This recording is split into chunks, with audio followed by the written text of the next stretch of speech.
Tuloy-tuloy ang pagsasagawa ng Oplan kontrabaha ng Department of Public Works and Highways sa mga pangunahing lugar sa bansa na madalas maapektuhan ng pagbaha.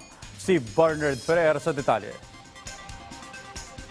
Audrey, sa sunod na matagumpay na paglulunsad ni Pangulong Ferdinand R. Marcos Jr. at ang Department of Public Works and Highways sa DPWH ng Oplan kontrabaha sa Metro Manila at Cebu City, pinalawak na rin ang programa sa Bacolod City.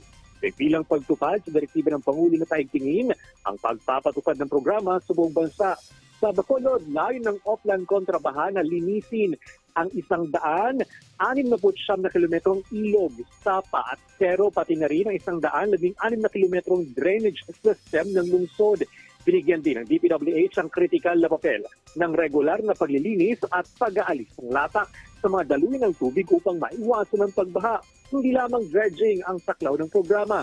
Kabilang na ditong pagpapatupad ng science-based projects, clearing ng illegal structures sa mga daluyan ng tubig at ang mahigpit na pagpapatupad ng proper solid waste management sa pakikipagtulungan ng local government units.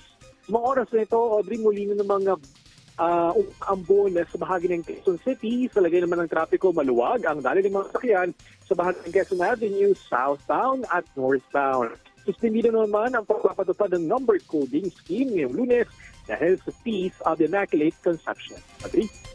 Maraming salamat, Bernard Ferrer.